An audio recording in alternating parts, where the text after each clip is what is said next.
Hey, this is how to change the license plate light on a Toyota Rav4. So this is the back license plate. Lights are here. There are two, one here and one here. We need to replace the lights. I'm only gonna do this one, but it's the same for that one.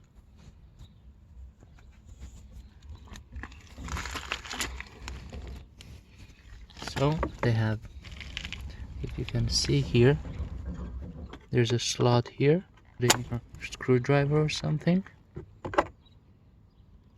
So push it in, do that, and then pull it down a little bit, and then you should be able to just pull out this part, slide that part out a little bit, and then it's gonna come out. So this is the light connection. Wanna twist it that way and pull it out.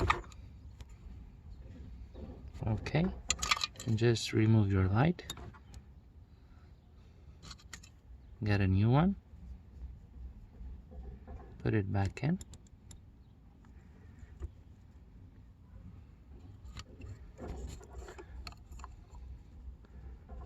slide this thing in and twist it back on. Okay, then do the reverse, put on this side first and then push this side up, and you should be set. Okay, hope this helped. Bye.